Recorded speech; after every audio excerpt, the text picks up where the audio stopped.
네, 여러분 신앙생활을 한마디로 말하면 여러분 뭐라고 말할 수 있습니까? 신앙생활 한마디로 말하면 뭐 질문에 답이 있잖아요. 신앙을 갖고 생활하는 거예요. 너무 쉽지요? 네? 신앙생활은 신앙을 갖고 생활하는 게 신앙생활입니다. 세상 생각 갖고 생활하는 게 신앙생활이 아니고, 내 생각 갖고 생활하는 게 신앙생활이 아니고, 신앙을 갖고 생활하는 게 신앙생활입니다. 신앙은 여러분 한마디로 이 머릿속에 다 그리셔야 돼요. 못을 박아두셔야 됩니다. 신앙은 예수님을 구주로 믿는 것입니다. 믿습니까? 네. 여러분 이거 믿지 못하면 신앙생활이 되지 않죠. 신앙은 예수님을 구주로 믿는 건데, 구주로 믿지 못하는데 신앙이 있을 리가 없고, 네. 그래서 우리는 신앙생활이라고 하는 것은 예수님을 구주로 믿는 삶을 사는 것, 이것을 신앙생활이라고 합니다. 네. 다른 거 없어요. 그냥 예수님 구주로 믿는 거예요. 믿음을 어떻게 설명합니까? 그러니까 믿음은 주님께서 주신 선물이기 때문에 우리가 구체적으로 이 선물을 주신 분의 마음을 아는 것, 그것이죠. 구원의 기쁨, 소망, 평강을 여러분 이 신앙생활 속에서 우리는 예수님을 믿음으로 기쁨을, 평강을, 소망을 누리게 되는 거죠. 여러분 생활은 예수님을 따르는 게 생활이에요. 예수님을 따르는 것. 예수님을 따르려면 가장 먼저 해야 될 일이 여러분 무엇입니까? 그냥 따르기만 하면 됩니까? 주님께서 뭐라고 말씀하셨습니까? 예수님을 따르려면 자기를 부인하고, 네, 자기를 부인해라. 그리고 또 두 번째 뭡니까? 날마다 자기 십자가를 지고, 네. 여러분 생활을 하려면 나를 부인하고 십자가를 따르는 것, 지는 것, 네, 십자가를 지고 따르는 것, 이게 생활입니다. 그렇기 때문에 신앙생활이라고 하는 것 다시 정리합니다. 예수님을 구주로 믿는 사람들이 자기를 부인하고 십자가를 짊어지고 따르는 것, 이게 신앙생활이에요. 여러분 이게 복음의 전부입니다. 복음이에요. 그 외에 더 있을 수가 없어요. 네.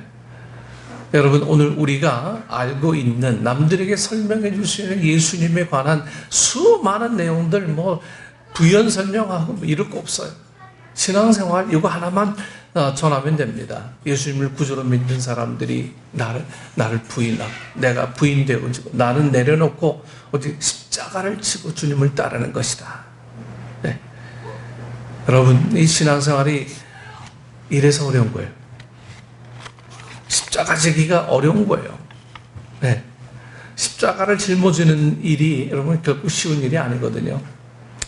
그래서 이 신앙생활은 날마다 자기를 부인하지 않으면 신앙생활이 되지 않는다라고 하는 것이죠. 때로는 즐겁게 십자가를 질 수 있지만 때로는 여러분 억지로라도 십자가를 져야 될 때가 있어요. 즐겁게 지면 얼마나 좋겠습니까? 하지만 십자가 때로는 이 반강제적으로 억지로 해야 될 때가 있어요. 여러분 제가 여러분들에게 전도해라 하거든요.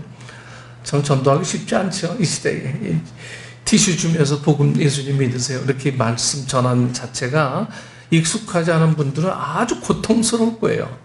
네, 알지요? 왜 몰라요? 저도 체험했으니까. 네. 근데 그런 고통스러운 체험 하나 없이 그냥 안방에서 믿음 생활 한다라고 하는 건 여러분 믿음 생활이 아니죠. 신앙생활이 아니죠. 네, 머릿속으로 그냥 헤아리는 정도. 여러분 이거는 크리스찬으로서 전혀 해야 될 바가 아닙니다. 우리는 손으로, 우리는 발로, 우리 행함으로 우리 나누어야 되는 거예요. 나누지 않을 때 오는 어려움들이라고 하는 것은 여러분들 신앙생활에 늘 갈등만 초래할 뿐이죠. 아무것도 안 하면서 그냥 이 갈등만 갖고 있는 우리의 모습들, 이것은 주님이 전혀 기뻐하지 않는 모습이에요. 그래서 행함이 있는 거예요. 그래서 야고보서에서 행해라 자꾸 얘기하잖아요. 우리를 보고. 행함이 없는 믿음 뭐라고요? 죽은 믿음이다.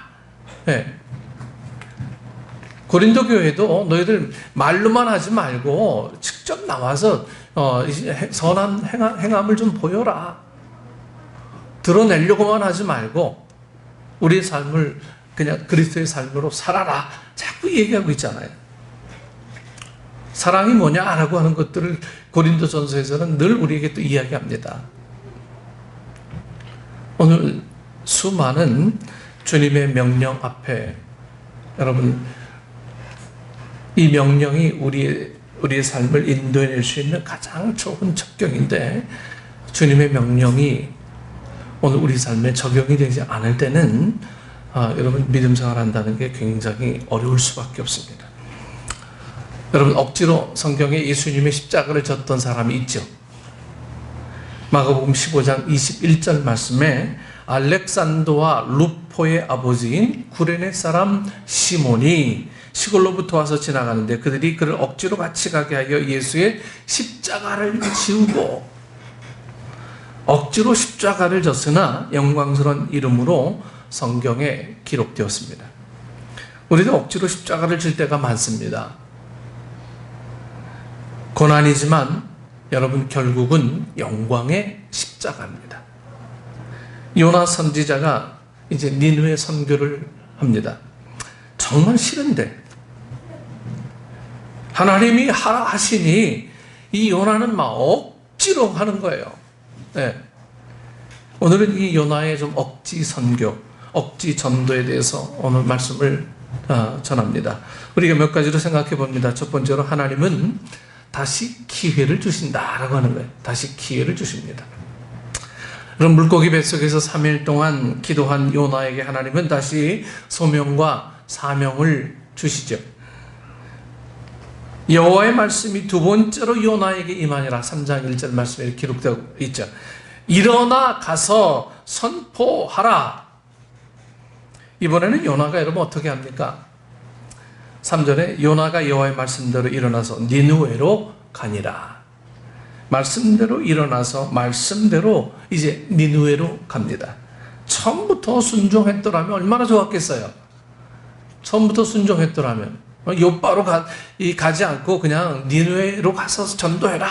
그랬을 때 처음부터 가면 물고기 뱃속에서 그 썩은 내 맡으며 여러분 이 위에 뭐가 있어요? 산이 있잖아요.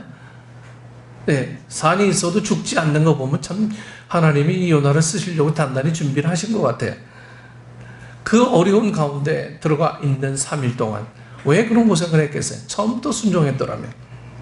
우리는 이왕에 할 거면 처음부터 순종하면 좋겠습니다. 여러분 순종이 어려워요. 왜? 이해가 안 되기 때문에.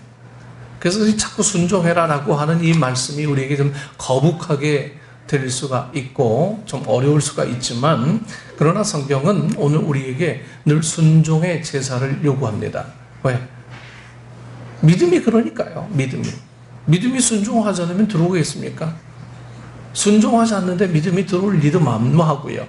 그래서 좀 어렵지만 이치에 맞지 않지만 성경은 자꾸 순종해라 라고 얘기하는 거죠. 내가 네게 명한 말을 그들에게 외치라. 오늘 하나님은 요나에게 이렇게 말씀하세요. 여러분 요나가 그대로 선포합니까? 4절 말씀에 보면 요나가 성읍에 들어가서 하루 동안 다니며 외쳐 이르되 이렇게 기록하고 있죠. 니느웨는 사흘 동안 걸을 만큼 큰 성읍인데 하루만 다니며 외칩니다. 왜 그랬을까요? 사흘을 다녀야 되는데 하루만 딱 한 거. 왜 그랬어요? 억지로 순종하는 거예요. 억지로. 여러분 뭐라고 전하죠? 40일이 지나면 니느웨가 무너지리라. 여러분 이 회개입니까? 심판입니까? 여러분 하나님은 어떤 마음이실까요? 4장 11절 말씀에 내가 어찌 아끼지 아니하겠느냐. 여러분 이 요나 선지자가 하나님의 속마음을 몰라서 그럴까요? 처음부터 알았어요. 네? 알면서 왜 그렇게 전도할까요? 여러분 선지자이지만 하나님이 하시는 일이 싫어요. 싫습니다. 선지자였지만 하나님 하시는 일이 싫었어요. 그렇다고 도망갈 수도 없어요. 왜? 도망가다 잡혀왔거든요. 물고기 뱃속에 잡혀 들어가서. 여러분, 억지로 지금 하는 겁니다. 하나님은 여러분 이 준비된 사람을 쓰시죠. 그러나 때로는 요나처럼 준비되지 않은 사람도 하나님을 쓰신다라고 하는 거예요. 억지 십자가를 지게도 하십니다. 여러분, 왜 그러실까요? 미워서 그럴까요? 그냥 하나님이 좀 고생시키시려고? 여러분, 은혜예요, 은혜. 하나님의 이 주권적인 그러한 은혜입니다. 하나님의 일방적인 사랑입니다. 감사하고, 여러분 얼마나 감사한 일입니까? 네? 우리가 뭔데 일방적인 사랑을, 이 주권적인 사랑을 우리가 받을 수 있습니까? 두 번째로, 우리가 전도하면 하나님은 이 구원을 주십니다. 전도하면. 요나의 전도를 받은 니느웨 사람들이 여러분 어떻게 합니까? 5절에서 9절 말씀에서 나오는데요. 자기들의 신이 아니라 이제 하나님을 믿어요. 3일 동안 다닐 거리를 그냥 다 억지로 하루만 다녀서 40일이 지나면 이 성이 무너질 터니 너희들 회개해라. 주님 편으로 돌아서라. 얘기하고 있는 이 니느웨의 단 하루의 이 외침을 통해서, 선포를 통해서 니느웨 사람들이 어떻게 하죠? 이제 자기들의 신이 아니라 하나님을 믿게 되는 거예요. 억지로 하는데도 그의 복음들이 막 들어가는 거예요. 금식을 선포하고 굵은 베옷을 입고 막 회개합니다. 소식을 들은 왕이 이제 왕자에서 내려오죠. 왕복을 벗고 베옷을 입고 제 위에 앉아 이제 왕조차도 막 회개합니다. 그리고 조서를 내리죠.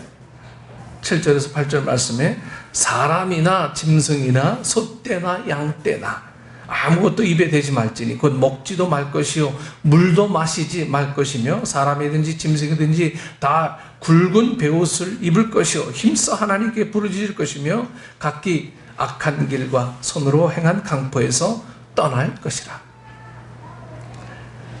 뜻밖의 회개를 하는 거예요. 이 니느웨 지방에 있는 사람들이요.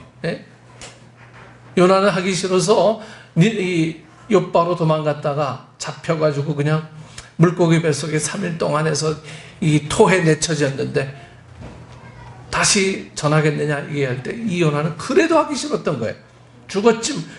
죽으면 내가 뭐 죽었지, 내가 이걸 하겠어 마음 먹었는데 안 그러면 정말 죽을 것 같거든요. 억지로 한 거예요. 근데 그 억지로 한 것 때문에 이 성이 완전히 발칵 뒤집힌 거예요. 왕부터 전부 다 이제 굵은 베옷을 입고 금식을 하고 짐승들도 먹이지 말아라 하면서 이 요나가 완전히 그냥 이 억지로 한 이 요나의 전도 때문에 이 니느웨 성이 완전히 뒤집혔어요.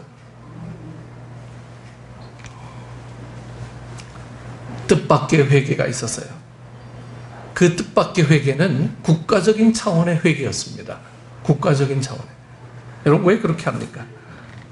아스로 왕이 오늘 좀 말하고 있습니다. 9절에 하나님이 뜻을 돌이키시고 그 진노를 그치사 우리가 멸망하지 않게 하시리라. 그렇지 않을 줄을 누가 알겠느냐 한지라.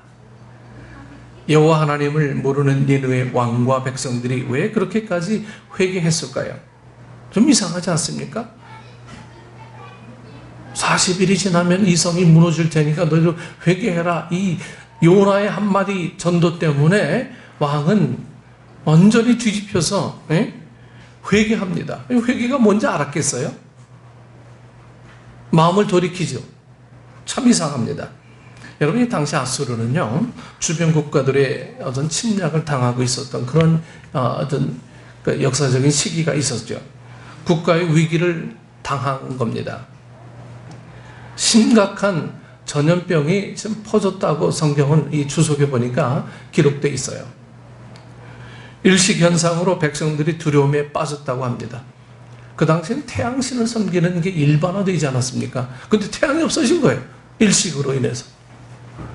그리고 전염병이 퍼지고 이웃 나라에서는 막 전쟁의 소문들이 오고 이러니까 이때 마침 이 니느웨를 통해서 이 회개의 선포를 했던 그 회개가 그냥 사람의 소리로 들리지 않았던 거죠. 니느웨 성은 이제 회개의 물결들이 막 퍼지기 시작한 거예요. 이제 뭐라도 좀 붙들어야겠다. 뭐 하나님을 알아서 회개했겠습니까? 내가 살려면 뭐라도 좀 붙들어야겠다. 이 지푸라기 잡는 심정으로 이 왕부터 전부 다 이제 회개를 이제 하게 된 거죠. 그때 마침 요나 선지자가 심판한 거예요. 역사적인 배경이 이제 이렇게 된 겁니다. 왕과 백성들이 하나님의 심판을 두려워하며 회개 운동을 일으킨 거죠. 하나님의 주권적인 섭리이고 주권적인 은혜입니다. 여러분, 우리나라가 점점 이 위기 상황으로 치닫고 있습니다. 혹시 핵 전쟁? 여러분, 그러면 정말 큰일 나죠. 지금 우리가 이 니느웨 왕과 백성들처럼 여러분 기도할 때입니다. 정말 기도할 때예요. 태풍의 핵이 지금 우리나라 같아요. 여기 지금. 근데 우리나라는 여기 지금 별로 뭐 이렇게 전쟁의 어떤 이런 느낌들이 별로 없어요. 네. 우리도 같은 심정으로 회개할 때이지 않습니까? 우리가 회개하며 돌아서면 하나님은 우리를 반드시 여러분 지켜주실 것입니다. 이것이 주님의 말씀이에요. 요즘 자연 현상적인 문제가 아주 굉장히 심각해졌어요. 요세미티 국립공원에는 뭐 축구장보다 더 넓은 그 바위가 떨어져서 사람이 죽고 막 이러지 않습니까? 지금 멕시코엔 지진이 나서 사상 유례 없는 그 어려움들이 펼쳐지고 있지 않습니까? 예? 지진이 뭐 땅이 흔들리고요. 예? 바위가 떨어지고, 예? 지금 전 세계의 기운들이 지금 이루고 있어요. 이게 단지 자연적인 현상으로 우리가 이해되어질 부분이 아니라고 하는 거예요. 여러분, 민감하셔야 됩니다. 지금 우리나라에서는 전쟁의 소문이 있고요. 전 세계에서는 지금 하늘에서는 비행기가 막 떨어지고요. 납치 사건, 온갖 이 흉포와 계략들이 판을 치고 있는 이 시대. 이 시대에 여러분, 이 회개의 음성을 듣지 않으면 우리가 무슨 음성을 듣겠습니까? 회개하라는 이 요나의 한마디 때문에 이 국가적으로 회개 운동이 지금 펼쳐지고 있어요.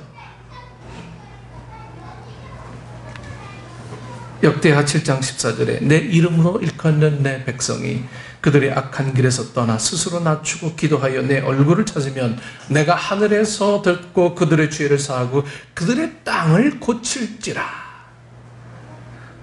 여러분, 요나는 억지로 전도했는데 악한 니느웨 백성들은 자발적으로 하나님께 돌아옵니다.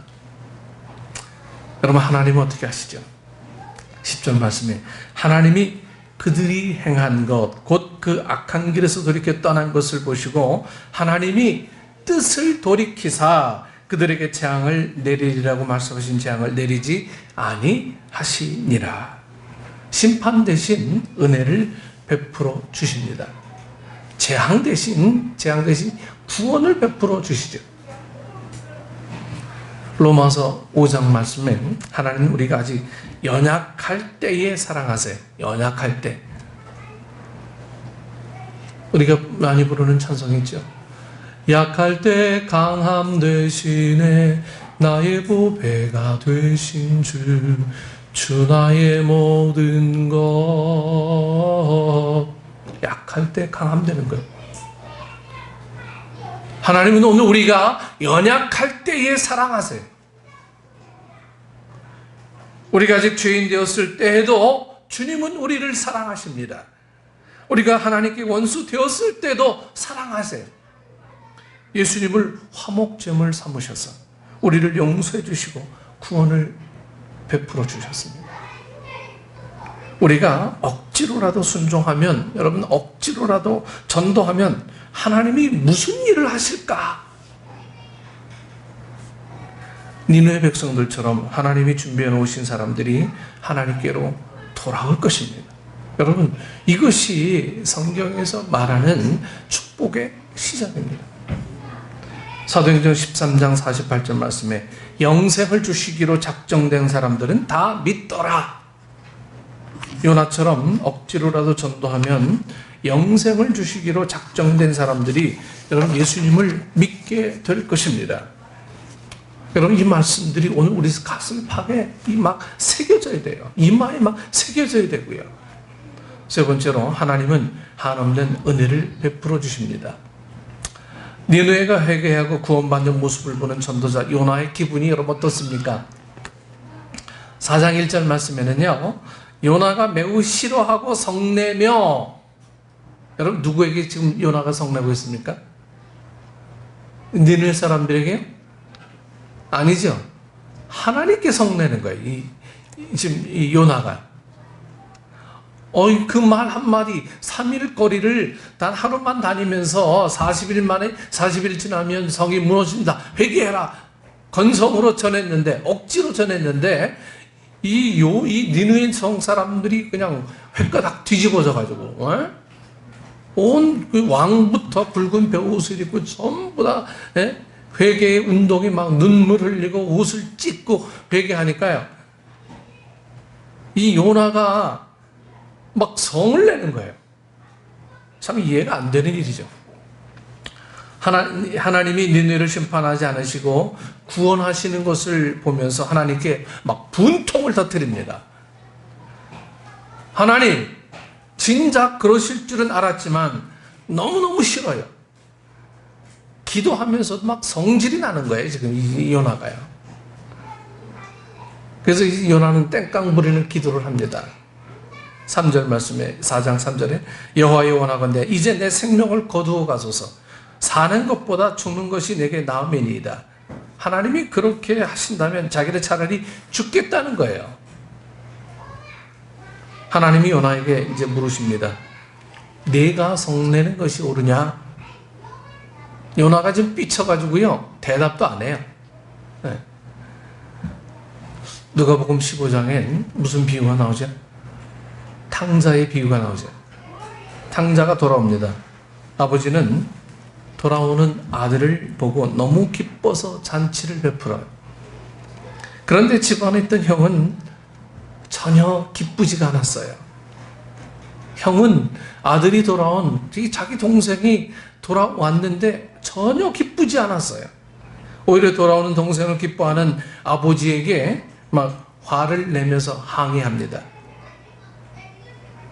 아니, 저 나쁜 놈은 저렇게 환대하는데 나는 가정을 지키고 헌신을 했는데 이게 뭡니까? 도대체 아버지 사랑은 뭡니까? 하면서 지금 이 큰아들은, 집안에 있는 큰아들은 아버지에게 막 따지고 대드는 거예요. 여러분, 요나의 모습이 지금 그렇게 보입니다. 요나의 모습이요. 요나는 왜 계속 이렇게 하는 겁니까? 요나의 신앙이 여러분은 왜 이렇게 된 겁니까? 하나님이 용서하셔도 나는 용서 못해. 내가 용서 안 하는 사람을 하나님이 용서하시는 게 난 정말 싫어. 그런 사람을 용서하시는 하나님도 나한테 싫어. 아니, 죽을 사람도 죽어야지. 이 요나는 이런 생각 가졌어요. 물고기 뱃속에서 깨어진 요나의 자아가 물고기 뱃속에서 나오니 다시 부활한 것 같아요. 물고기 뱃속에서 내가 살려만 주시면 뭐든지 하겠습니다. 다 이렇게 고백하지 않았겠어요, 요나가? 그래, 나오니까 상황이 달라지니까 이젠 하나님이 이제 미워지는 거예요. 여러분, 누가 심판을 받아야 하는 겁니까? 그런데도 하나님은 이 요나를 쓰세요. 하나님이 요나, 너 왜 그러냐? 진정해라. 컴다운하고, 가서 빨리 전해. 이렇게 얘기하시다 그냥 받아두세요. 그냥 받아주셔요. 그래? 여러분, 이건 한없는 은혜입니다. 여러분, 은혜 아니고 무슨 말로 설명이 가능하겠어요? 무슨 말로? 요나가 니느웨 성 밖에서 자기를 위하여 초막을 지고 그늘에 앉아서 관망합니다. 그런 요나를 위하여 하나님이 초막 위에 박농굴로 이렇게 덮어주셔서 시원하게 해주세요. 박농굴로 이제 막 시원해주자 요나가 너무 기뻐하는 거예요. 여러분 사막 지역에 가보셨습니까? 전 이 유다 광야를 걸어봤는데요. 섭씨로 40도가 넘어요. 막 너무 더워. 근데 그늘만 가면 시원해. 네, 습도가 없어서 그래. 습도가 없어서. 그래서 요나도 지금 막 너무 더워 지쳐서 죽을 지경인데 박농쿨이 이렇게 해서 덮어주니까 얼마나 시원해. 아주 크게 기뻐하죠. 죽겠다는 사람이 시원하다고 기뻐하기는. 네? 참 이게 아이러니예요. 죽겠다는 사람이 박농쿨 하나 이렇게 접었다고 막 그냥 너무너무 좋아하는 거예요. 하나님이 이번에는 이 벌레를 준비하셔서 박농쿨을 막 갉아먹는 거예요. 이 그늘 씌웠던 박농쿨을. 그래서 이 박농쿨이 막 시들게 하세요. 뜨거운 동풍을 준비하시고 태양이 요나의 머리를 또다시 막 쪼이게 합니다. 하나님은 여러분 폭풍과 물고기와 박농쿨과 벌레와 그리고 뜨거운 바람까지도 마음대로 쓰시는 이 절대 이제 주권자시죠. 만물을 주장하시는 하나님, 생사화복을 주장하시는 하나님. 요나가 또 죽여달라고 막 성질을 부립니다. 이제 뜨거워서 못 살겠으니 죽여달라고. 세 번째는 이제 죽겠다는 거예요. 네, 요나가 걸핏하면 죽겠답니다. 네. 죽는다는 게 무슨 협박처럼 막 이렇게 막 써먹고 있어 요나가. 하나님이 요나에게 또 물으세요. 내가 이 박농쿨로 말미암아 성내는 것이 옳으냐? 요나가 계속 막 성질 부립니다. 내가 성내어 죽기까지 할지라도 옳으니이다. 하나님 앞에 막 대드는 거예요 지금요. 요나는 진짜 여러분 깨어지지 않는 사람이죠. 이쯤 되면 물고기 뱃속에서 나온 때쯤 되면 하나님이 어떤 분이신지 알고 행해야 되는데 정말 자기가 안 깨어져. 이 요나를 어떻게 하면 좋을까요? 여러분이라면 이 요나가 어떻게 됐으면 좋겠어요? 그냥 네?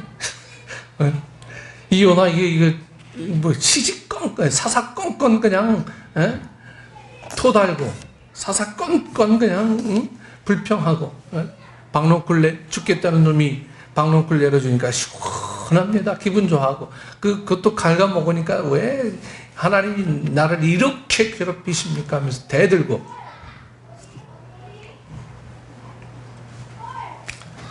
여러분이라면 요나를 어떻게 하시겠어요? 선지자인데. 그런데도 하나님은 이 요나를 왜 계속 붙잡고 계실까요? 이유가 없죠. 한량없는 은혜. 은혜 말고 뭘로 설명이 가능하겠습니까? 하나님의 속마음을 이제 요나 선지자에게 알려줍니다. 11절 말씀에 내가 수고도 아니하였고 재배도 아니하였고 하룻밤에 났다가 하룻밤에 말라버린 이 넝쿨도 아꼈거든. 하물며 이 큰 성읍 니느웨는 좌우를 분별하지 못하는 자가 12만 명이요 가축도 많이 있나니 내가 어찌 아끼지 아니하겠느냐. 비록 그들의 악독이 하나님께 상달했지만 그래도 하나님은 아끼십니다. 베드로서 3장 9절 말씀에 오직 주께서는 너희를 대하여 오래 참으사 아무도 멸망하지 아니하고 다 회개하기에 이르기를 원하시느니라. 여러분 하나님은요 별명을 굳이 붙이자면 사람 바보예요. 사람 바보. 아들 바보, 뭐 딸 바보, 손주 바보. 하나님은 이 사람 바보신 것 같아요. 오늘 저 희솔이 이렇게 안고 있으니까 나도 이 희솔이 바보 될 것 같아요. 네? 입 오므리는 거, 네? 눈 마주치는 거, 낑낑대고 우는 거, 얼굴이 시뻘개지고 막 응가하는지 뭐 이런 모습도 그냥 막 빠져들어가요. 하나님이 이 아이 보듯 그렇게 보시는 것 같아요. 예? 하나님은 한없는 사랑의 대표이시고 한없는 하나님의 긍휼을 우리는 바라볼 수 있습니다. 요나서는 하나님의 질문으로 끝나죠. 그런데 이 요나의 대답은 안 나옵니다. 요나는 하나님의 마음을 여러분 품게 되었을까요? 만약에 대답했더라면 뭐라 했을까요? 그리고 어떻게 살까요? 요나서는 오늘 우리에게도 질문하시는 말씀입니다. 내가 어찌 아끼지 아니하겠느냐? 내가 어찌 아끼지 아니하겠느냐? 이제 네가 한번 대답해봐라. 나는 이 느느웨 백성들을 이렇게 아끼는데 너는 뭐냐?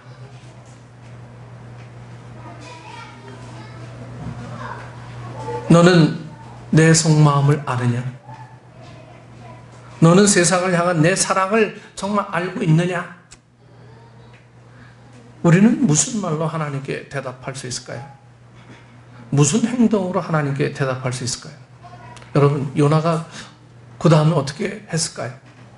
성경은 기록하고 있지 않습니다. 아마 생각컨대 요나는 완악했지만 이쯤 되면 하나님의 마음을 알았을 거라 그냥 좋은 쪽으로 좀 짐작해 봅니다. 말씀했습니다. 억지 선지자 예레미야의 고백입니다. 예레미야 20장 9절 말씀에 내가 다시는 여호와를 선포하지 아니하며 그의 이름으로 말하지 아니하리라 하면 나의 중심이 불붙는 것 같아서 골수에 사무치니 답답하여 견딜 수 없나이다. 눈물의 선지자 예레미야. 내 머리는 도무지 하나님이 이해가 되지 않아서 그 말씀을 선포하지 않고 싶은데 선포하지 않고 있으면 내 이 심장이 막 불이 붙어서 견딜 수 없는 마음이 내게 있습니다. 이 고백이에요. 여러분, 예레미야도 하나님이 복음 전하라고 할 때 이 마음이 있었어요. 하지만 하나님이 그럴 때마다 이 심장에 불 붙는 것 같은 마음을 주셔서 예레미야를 가만 놔두지 않으시는 거예요. 하나님 사랑을 깨닫게 하시고 복음 전하게 하시고.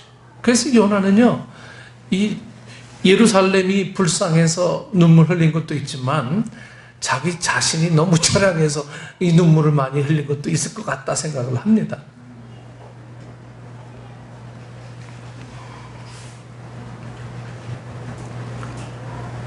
하나님은 그 예레미야를 통해 얼마나 놀라운 일을 하셨습니까? 억지 전도자 바울의 고백입니다. 고린도전서 9장 16절 말씀에 내가 복음을 전할지라도 자랑할 것이 없으면 내가 부득불할 일입니다. 만일 복음을 전하지 않으면 내게 화가 있을 것이다. 자, 이 말이 뭐예요? 복음 전하지 않으면 화가 있기 때문에 나는 복음 전해야 된다. 이거 하나님의 사랑 때문에 전한다라고 말을 못한 거지. 이 사도 바울이요. 아직도 전하지 않으면 화가 있을 것 같기 때문에 지금 전합니다. 아직도 이 고린도전서 9장 16절에서는 사도 바울이 마음속에 갈등하며 나도 좀 이랬다. 고린도 교인들에게 지금 이렇게 얘기하는 거예요. 그런데 이런 마음 갖고 이렇게 전도하니까 그래도 하나님은 사랑하시더라. 너희들도 서로 사랑해라. 고린도 교인들에게 이 사도 바울은 이렇게 고백을 하며 이야기합니다. 바울을 통해 얼마나 큰 일을 하셨습니까? 요나의 억지 전도자입니다. 그러나 억지 전도의 열매는 니느웨의 회개와 구원이죠. 요나처럼 억지로라도 전도하면 하나님은 택하신 사람에게 구원을 베풀어 주십니다. 여러분, 구원을 받든지 말든지 여러분들이 그냥 입 다물고 있으면 여러분들은 정말 이 복음을 그냥 내 가슴 속에만 품고 전하지 않으면 여러분들은 복음 유기죄라고 해야 되나요? 정말 이 죄가 있으면 그런 명목을 우리 좀 아무 타이틀 가질 수 있을 겁니다. 복음을 안전하는 거예요. 안전하면 생명이 죽어가는 거예요. 생명이. 아이고 힘들어. 안 돼. 난 내가 해봤더니 이건 완전 철옹성이야. 여러분 인도의 사람들이 얼마나 교만했던 사람이었는지 아세요? 그런데도 주변의 모든 상황들이 그렇게 이 회개하지 않으면 안 될 상황으로 그렇게 만들어가는 거예요. 하나님의 마음을 요나는 알고부터. 오늘 여러분들이 안 된다, 힘들다, 그냥 손 놓지 말고요, 전하세요. 전하다 보면 그 사람이 안 믿으면 그 온전한 능력들이 내게 고스란히 내게 은혜로 와요. 이 복된 일들을 우리가 왜 안 하겠습니까? 이 복된 일들이요. 여러분들에게도 한 주간 동안 여러분들 지지난주에 제게 주신 이 기도 명단을 전도 명단을 놓고 한 주간 동안 기도합니다. 하나님 이 영혼들을 주님 사랑해 주옵소서. 지금 이 영혼들을 위해서 우리 식구들이 눈물로 기도합니다.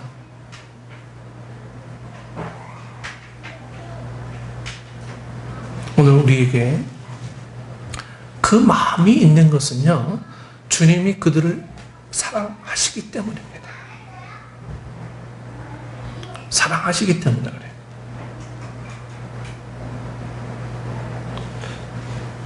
오늘 우리는 믿음이 좀 억지로라 라고 하는 이 마음도 들 수가 있어요.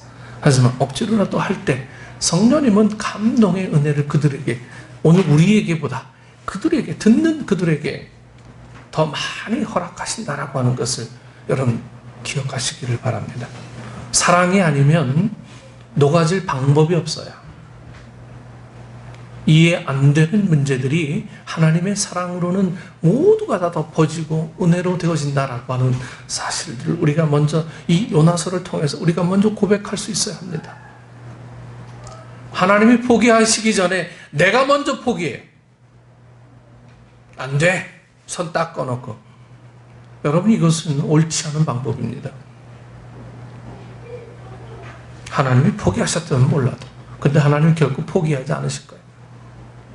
오늘 우리에게도 이 마음, 이 억지 같은 전도의 방법을 통해서라도 하나님은 영혼 구원을 이루기 위해서 그의 온 삶을 내놓는 그의 사랑을 한없는 은혜를 베푸시는 이런 그 사랑을 우리가 좀 기억할 수 있기를 원합니다. 이 마음 없으면 오늘 우리는 그냥 방관자예요.